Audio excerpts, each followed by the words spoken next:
I have never experienced something like what it's like covering a Caitlin Clark game. It's like going to a concert. Ryan Ruocco just set the conversation on fire about Caitlin Clark, and it's got the critics scrambling for excuses. He said watching her is like being at a concert. Yes, a concert. That's how electric the crowd gets every time she pulls up and drains a shot from another zip code. And the critics, oh, they despise that energy more than anything else. So the real question is this: do you think Caitlin Clark is transforming women's basketball, or simply revealing how late the league was in learning to showcase its stars? Ask everyone we interview, and this might be a little difficult, but who is your favorite athlete in women's sports and why? Ooh, I'll just tell you what happens when an active play-by-play broadcaster gets asked something like that. Like, even people, if they're like, oh, who's your favorite partner to work with or whatever, it's like you start thinking about, like, how do I not anger people who I have relationships with?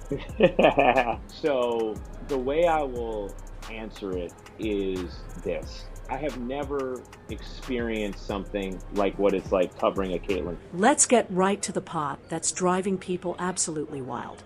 Ryan Ruocco didn't just give Caitlin Clark praise.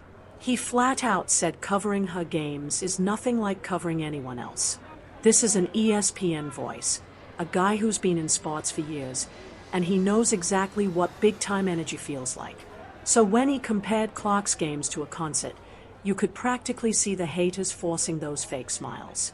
A concert, that's not the usual basketball language. But that's the point. Caitlin Clark has turned the court into a stage and every shot into a performance. And this is where the doubters expose themselves. They'll roll their eyes and say, oh, it's just threes, as if the WNBA is full of shooters casually pulling up from 30 feet while entire arenas hold their breath. No, this is something else. Ryan Ruocco nailed it. The emotional charge when Clark rises for a deep jumper isn't only about points on a scoreboard. It's about theater, unpredictability, and the raw chance she'll pull off something unreal that most of the league wouldn't even think of attempting. The truth is, Caitlin Clark isn't a rookie anymore. Year 2, and she's already the headliner. You don't earn that by hitting shots. You earn it by making people feel. And that's the exact reason her critics get exposed. They'll argue others have done this before. Sure, maybe. And maybe a few diehards clapped politely when it happened. But when Clark lets it fly, the entire arena gasps before the ball even leaves her fingertips. That's the difference. It's like going to a concert. And the anticipation when she pulls up from 30 feet, the reaction of the crowd, the attention from home, the emotional investment from fans, and a broad stroke of fans, is unlike anything I've experienced in the sports that I cover. So covering her games is just a completely unique experience in the best. Let's be honest about why this moment matters. Women's basketball has been searching for this kind of mainstream momentum for years. And then Clark arrives, pulling massive audiences into arenas, forcing ESPN to keep her name on repeat, and even turning rival courts into sellouts just so people can boo her live. Do you realize how rare it is to be so magnetic that fans actually spend money just to hate watch you? That's the kind of buzz you usually see in wrestling. That's the definition of superstar status. And Ryan Ruocco had the courage to call it exactly as it is. And it would be dishonest for me to say anything other than that if you're just talking about a regular season game to a regular season game, because there's just like a very unique phenomenon, which you guys are well aware of, around her that really makes every broadcast she's involved in feel like this big event that I love. And of course, the basketball purists can't stand it. They hate that Clark represents more than just stats on a page. They hate that she embodies culture, attention, money, and debate. The same voices who once cheered when NBA stars became global icons now try to box Clark in simply because the spotlight isn't spread evenly. But here's the truth. Stardom doesn't work that way. Certain players are different. Certain players own the narrative. And Caitlin Clark is one of them. Think about this. Ryan Ruocco could have named anyone when asked about his favorite women's sports athlete. He's covered countless games, different stars, and entire eras. Yet he didn't flinch. He said Clark. And he didn't just drop her name. He explained why the atmosphere around her feels unlike anything else. That's powerful. When broadcasters whose careers depend on translating action for fans go out of their way to single you out, that's validation. But let's pause. The critics will argue he's only saying that because ESPN promotes her. Wrong. ESPN promotes her because she draws. It's the age-old chicken and egg dynamic. And in this story, the chicken was already clucking long before ESPN ever put a MIC in front of it. Clark built a following in college that couldn't be denied. When she unleashed those 40-point explosions and deep logo threes at Iowa, the country was already watching. ESPN didn't manufacture that. They are just riding the wave now. And Ruocco's concert line, brilliant if you break it down. A concert isn't only about music. It's about atmosphere, lights, crowd reactions, raw energy. Nobody goes to a concert for quiet. You go for the chaos of thousands sharing the same instant. That's exactly what Clark has created. Every shot is its own spectacle. And whether you love her or despise her, you're responding. That's the thin line that separates good players from true stars. But here's the key, the second-year factor. Normally, by year 2, players get humbled. Defenses adjust. The league figures them out. The buzz fades.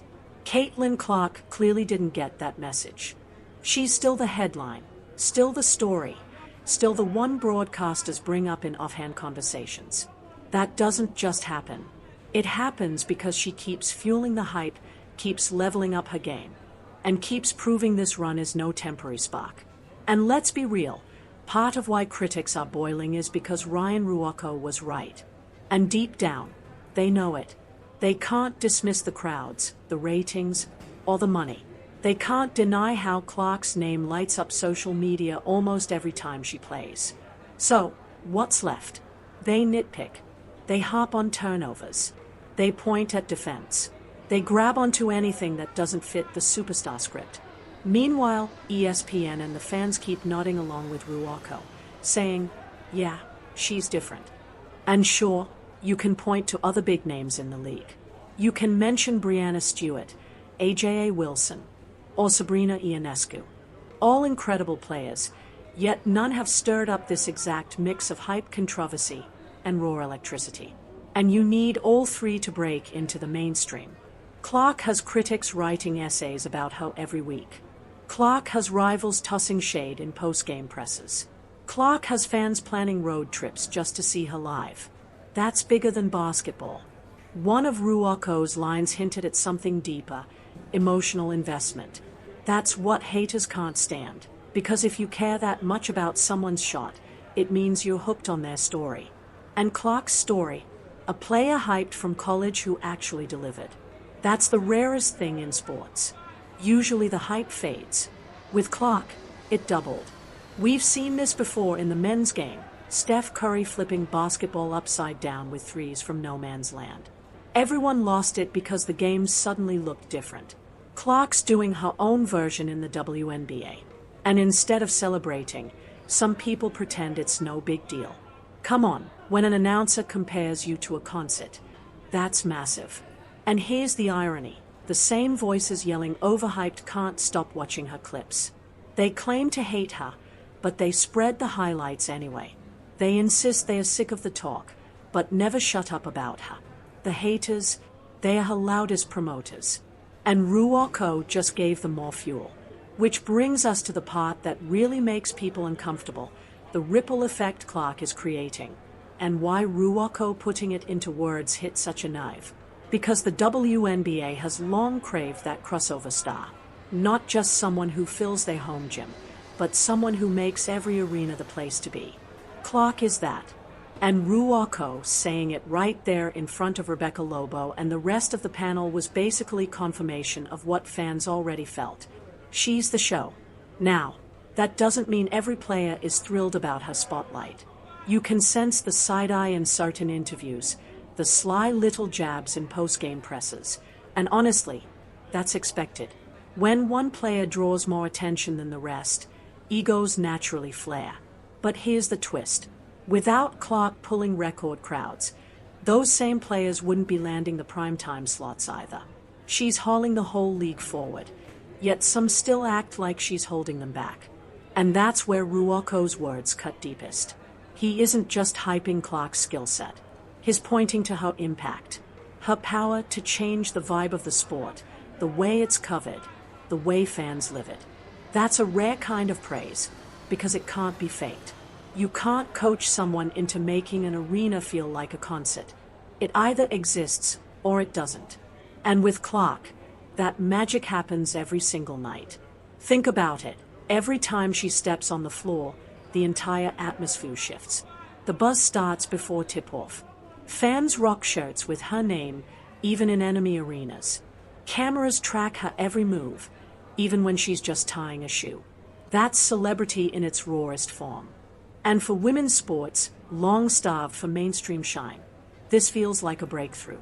Now here's the deeper layer, why Ruocco's words rattle the haters so much. They've built this story that Clark's only famous because she's marketed hard. But if that were true, ESPN would have cranked out a dozen Caitlin Clarks by now. They've tried. They've boosted other stars before. And while those pushes had flashes of success, none of them hit this cultural nerve. Why? Because authenticity can't be staged. Clark's fame grew from fans watching her at Iowa, pulling up from the logo, and realizing, wait, this is must-see stuff. So when Ruocco dropped that concert line, it wasn't flattery. It was a reality check. Concerts aren't about polite applause. Concerts are chaos, energy, thousands of phones out just so people can brag they were there. That's exactly what Clark's games feel like. And it's why fans, even the ones who swear they hate her, keep packing arenas. And remember, this is year 2. She's not some shiny new rookie anymore. She's not a flash in the pan. If anything, she's proving her impact has legs. That's what drives critics crazy. They expected the hype to fade. Instead, she's still the headline, still moving jerseys, still the name ESPN drops when they talk about the most electric athlete in women's sports.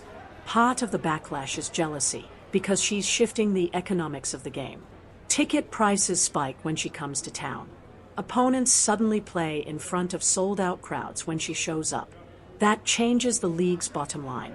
But instead of celebrating, some players complain about too much Caitlin talk. The truth, it's not too much.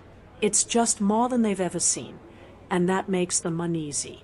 Ruocco simply said the quiet part out loud. Clark isn't just good. She's rare, special. And every time he repeats it, the haters lose ground. They can't cling to just another player when the evidence screams otherwise. And here's the kicker. Her haters keep her name alive without even realizing it. Every sharp tweet, every bitter post-game jab, every think piece dressed up as analysis, it all just fed the fire. When Ruocco called her games concert-like, it didn't just validate fans. It stripped away the critics' cover. The game feels different because of Clark, period. And you can't overlook the generational factor. To younger fans, she's not following legends like Lisa Leslie or Diana Taurasi.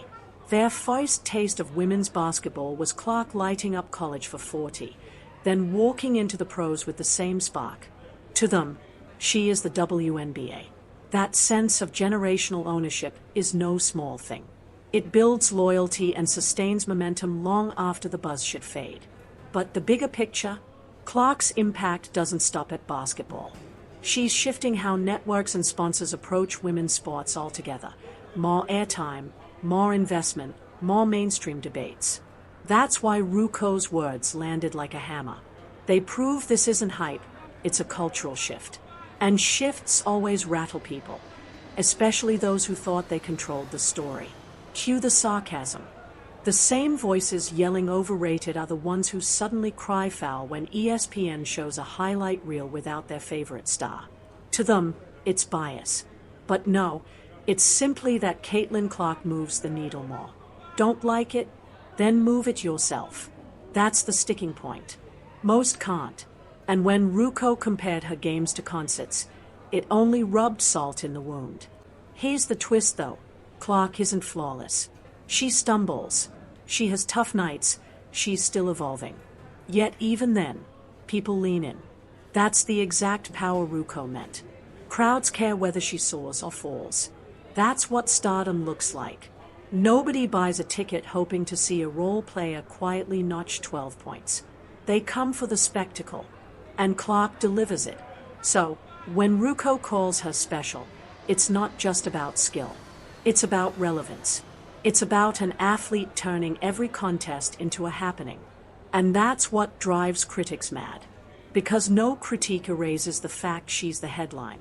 She's the magnet. She's the one kids copy on playgrounds. The truth, Clark doesn't need universal love. She only needs universal attention. And right now, with her play and with voices like Ruocco echoing fans' feelings, that's exactly what she has.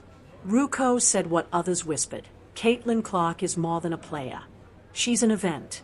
That's why fans adore her, why critics can't ignore her, and why every night feels larger than just numbers. What's your take? Are we witnessing history unfold? Drop your thoughts, hit like, and subscribe for more sharp takes.